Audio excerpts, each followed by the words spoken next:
thousands, and I'm saying even tens of thousands, including people I know and you know as well, have been called into the Gaza Strip again as part of their reserve duty.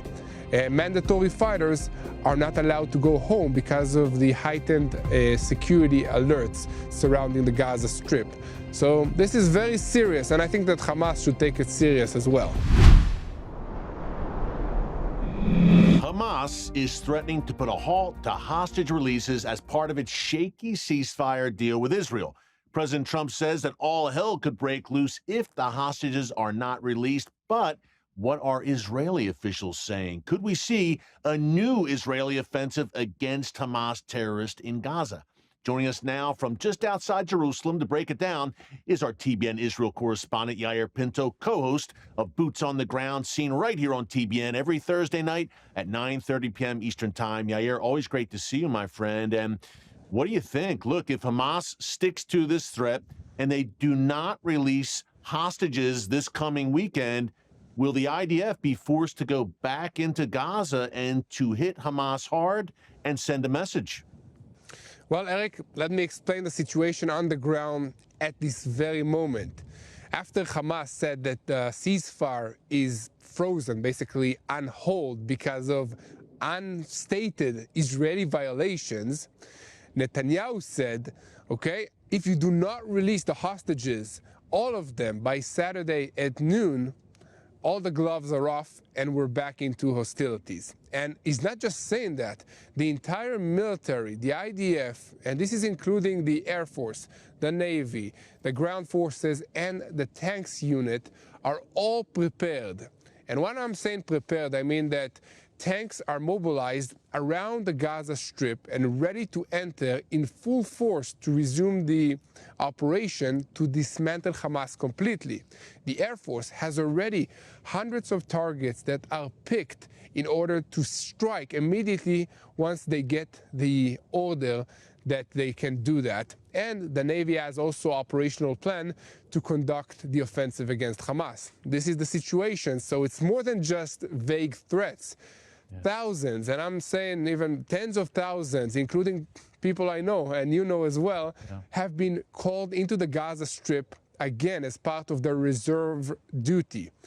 Mandatory fighters are not allowed to go home because of the heightened security alerts surrounding the Gaza Strip.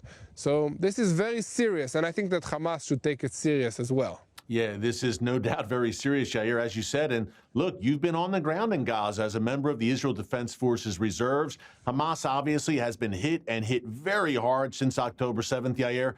But what will it take? Maybe a bit of a tricky question, but what will it take to accomplish that stated goal of Prime Minister Netanyahu of completely destroying Hamas? Is that possible? Well, you know, it seems like it's something that is impossible in the current situation that we had in the Gaza Strip, because Hamas was in charge of the health ministry of Gaza, in charge of the educational system of the Gaza Strip, in charge of basically raising the next generation, employing the workers of Gaza with jobs. But now, after Trump presented his new plan for the Gaza Strip, there is a different hope, because there is an option. If you remove all the Palestinians from Gaza, clear the Gaza Strip from all the Hamas terrorists, from all the bombs, and rebuild it, they have hope. They have a chance for a better future, you know, without Hamas, a terrorist organization, being their leaders. So I believe that it goes together, the ability to destroy Hamas with Trump's plan for the Gaza Strip. Yeah, and it seems, look, the Israeli cabinet ministers, Yair, have spoken approvingly about President Trump's plan. Do you get the sense on the ground that Israelis are saying, hey, wait a minute, this is a great plan. It's certainly something different from the same old tired strategy we've seen for decades in Gaza, outside the box thinking sorely needed here. And do you think this is a plan, that what President Trump has put forth, that Prime Minister Netanyahu is really going to pursue? About a minute left. Yeah, definitely. You know, the people of Israel are sick and tired of this, you know, two-state solution that does not yield anything but more terrorism and having the terrorists really on our borders. So this is something refreshing to have, that we do not need to negotiate with terrorists like Hamas. And there is a hope for a better tomorrow for the civilian population of Gaza, the Palestinians I'm talking about, and living in Israel without the fear of rockets attacks against us. Yeah. So this is the situation, and there's a long way ahead of us, but it looks positive. Yeah, the same zombified two-state solution narrative, that paradigm now, I think, Yair, in the very least, President Trump has smashed that. It's going to be very interesting to see how this plays out for the remainder of the year. Hey, my friend, it's a cold night there in the biblical heartland outside of Jerusalem, so we're going to let you go inside and get warm. Yair, thank you so much for joining us. Are some of the world's most persistent and dangerous problems, like Gaza and Iran's nuclear program, about to be solved? Is it a new day, or is the Middle East about to enter a new phase of instability? No one knows that troubled region better than Jonathan Schanzer. He's executive director at the Foundation for Defense of Democracies in Washington, D.C., and he joins us from D.C. now. John, always great to see you. Hey, the big talk right now, obviously, is this Gaza relocation proposal of President Trump. King Abdullah of Jordan was in the Oval Office with him yesterday. Now there are reports, though, that President Sisi in Egypt may not visit D.C. because he opposes this relocation plan. John, what's the latest here? Is this plan possible, or will it strain relations between the U.S. and the likes of Egypt? Well, it's already strained relations between Egypt and Jordan and the United States and Israel by extension. But I think we need to be clear, this isn't a plan. It's a notion, it's an idea, it's the beginning of a conversation that has to happen. This is a longstanding sclerotic, ossified view held by the Arab world that Palestinians need to stay in territory that was earmarked for the Palestinian National Project, that no one can leave, and that effectively these people are imprisoned by the rest of the Arab world that is cheering them on to defeat Israel when that just simply won't happen. There is no answer other than to probably walk away from Gaza for a time, let it be reconstructed, and then let Palestinians figure out whether they want to live there or not. But in the meantime, what we have is Jordan digging in. I think they're taking probably a little bit more of a conciliatory tone than the Egyptians. At least King Abdullah came out the other day and said, well, we'll take in 2,000 Palestinian children who are sick or hospitalized. That was a small concession on the part of the Hashemite kingdom. But Egypt digging in and saying that they won't even send their president to meet with the president of the United States, that is a strong statement that is not likely to go over well here with the Trump administration. Yeah, very interesting. And John, you and I were talking off camera about, look, Hamas, hostage releases. Hamas is saying they may not release some of the hostages over the weekend. President Trump saying you better release them. And you and I were talking off camera, and you said, look, people need to fasten their seatbelts. We could see hostilities break out again in the region in a major way. Yeah, we can. And, look, what we've already seen is that Hamas says, we're not going to be bullied by the United States. Of course, they're the ones who, killed 1,200 people and took 254 people hostage. I think we know who the bullies are, but they're saying they won't be pushed around by the U.S. And they've already turned off their cell phones. They don't want to be tracked by Israeli intelligence, and they're preparing for another round of fighting as we speak. The Houthis in Yemen have said that they are willing and ready to go back to battle with Israel. That means the firing of ballistic missiles made in Iran, fired at Israel from long distances. That may happen if the war ramps back up in Gaza. And don't forget that Hezbollah, they lost like 2/3 of their arsenal. That's the good news. They had about 150 to 180,000 projectiles. So about 100,000 of those have been destroyed because the Israeli military took them out. But they still have 50 or 60,000 projectiles.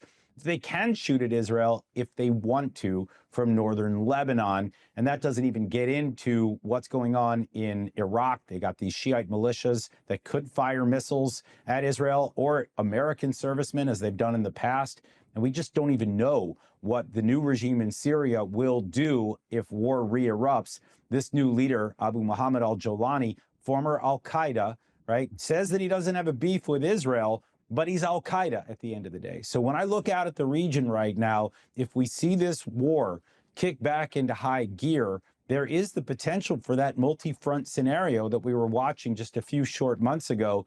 We all tend to, I think, forget that Iran still has the ability to direct a lot of military traffic at Israel's way. Yeah, and they are obviously the head of the snake, John. That is their ring of fire. They've funded, built up, supported, that surrounds Israel, which you just laid out. By the way, Ayatollah Khamenei, Iran's supreme leader, said earlier today that Iran should continue to build up its ballistic missile program. John, about a minute left before the break, then we will bring you right back. It seems that Iran hasn't gotten the memo. As you said, Hezbollah smashed to a large degree, still dangerous, of course. Hamas in a very tough spot. The Houthis, Assad gone in exile in Moscow. But Iran seems undeterred, even though, by the way, their air defenses were destroyed by Israel not so long ago. Yeah, those air defenses are down. We're looking at a window of weakness right now that the U.S. and Israel, maybe together, maybe separately, they have the opportunity to weaken Iran further. The real question right now is whether Donald Trump wants to try to move forward with a deal, which I think would be a terrible idea, would give the regime, kind of a lifeline, or maybe to start to think about taking out those nuclear facilities, the ballistic missile production sites, maybe some of the energy assets as well, and really send the regime into a tailspin. That's what I hope we'll see, but I think that debate is ongoing. John, last week, obviously, Bibi met with President Trump at the White House, and the Iran nuclear program was at the top of the agenda during their meetings. Anything you're hearing about that meeting? Are we further here towards a military solution, or, as you mentioned before the break, is President Trump kind of fixated on some sort of grand bargain with the mullahs? Look, I think we don't know, and I think that's the signature of the Trump policy. You got to expect the unexpected with this president. I think what we have seen is an immediate and eager return to the maximum pressure campaign, that sanctions campaign that is just draining the regime of resources. And that's an important first step. We are seeing continued coordination between Israel and the United States on air defenses and making sure that the Israelis have the munitions that they need in order to tackle that ring of fire that the Iranian regime has built on Israel's borders. And by the way, some of those weapons can be used by Israel's F-35s, as we've seen, as they've gone into Iranian airspace in the past, as well as against the Houthis in Yemen. But the real question remains as to whether Donald Trump wants to try to cut a deal. We know he sees himself as the ultimate deal maker. Yeah. He would love, I think, nothing more than to bring Iran to its knees and then force them to cut a deal that would potentially end the nuclear crisis once and for all. The challenge here, and this is what I hear in Israel, is that the regime is very good at playing rope-a-dope with whoever they're negotiating with. So they continue to drag the negotiations along and ultimately try to get what they want out of the other side. I don't know if Donald Trump would fall for that sort of stuff, but of course, we know that this is what the regime has done with the likes of the Obama administration, Biden administration. We don't want to see it happen here. Yeah, they're the dirtiest players in the game, needless to say, John. And two other regimes that I hope we may see held accountable soon, Turkey and Qatar. Now, John, you've been sounding the alarm about these two regimes for a long time. You've said, look, these are state sponsors of terrorism, harboring, supporting Hamas. What's the latest there with Turkey, Qatar, their support of Hamas, and how do they factor into any sort of future for Gaza, if at all? Look, these two countries continue to run interference for Hamas. And I mean, no one does it more than the Qataris. They continue to play the role of arsonist and firefighter. They've been supporting Hamas financially. They give them a headquarters. And at the same time, they're out there trying to negotiate purportedly on behalf of the United States and Israel to get the release of these hostages. They have not done their job. I think that is clear to see. And I think the real question facing the president right now is whether we let this insane arrangement continue. I would love to see the Trump administration begin to come down on the Qataris like a ton of bricks, make them force the Hamas leadership out of Qatar, force them to cut off funding to Qatar, and really force them to dial back on all the support they provide to al-Qaeda, the Taliban, the new regime in Syria. And actually, when we talk about that regime in Syria, there is one address for everything that happens right now under the HTS or Hayat Tahrir al-Sham government, and that is Turkey. Turkey is, you see the personnel crawling all over Syria right now. The lira, their currency, is what is used, and that is how you buy things in the central kind of population centers of Syria. The Turks can bring this government to heel and should be held responsible for the al-Qaeda government that's there, the Hamas government, such as it is, as it's unraveling in the Gaza Strip. Also, the Turks have a significant amount of influence there. So these are two countries, as you rightly note, we've talked about it on your program in the past. These are Muslim Brotherhood, Islamist supporters. They should not be viewed as allies of the United States. Turkey should not be part of NATO. Qatar should not be a major non-NATO ally. Both should be shunned by this administration. We're just going to have to hope here that the Trump administration figures that out quickly and begins to take action. John, well said. And look, Turkey, the second largest military in NATO behind the United States. John, about 30 seconds left. How concerned should Israel be about Turkey setting up shop in a major way in Syria at Israel's doorstep? Look, they're worried. They're looking on. They know that al-Qaeda doesn't change its spots, right? So they know that they now have an al-Qaeda regime on their doorstep. They're watching carefully. They're learning very quickly. They got to get up to speed because they were so focused on Iran. But I would expect a pivot in terms of intelligence collection and focus politically on what's going on over there in Syria. Wow, the Middle East never sleeps. Thank God we have Jonathan Chanzer keeping a very close eye on it for us. Folks, follow him on X, across social media, and at FDD, of course. John, great insights as always, my friend. God bless. We will see you again soon. Stakelbeck Tonight, my all-new nightly series on current events through a bold biblical lens. Make sure you hit the subscribe button so you never miss an upload, and tap the bell icon so you're notified every time a new video is posted. And don't forget to share your thoughts, insights, and comments below. Thanks for watching, and God bless.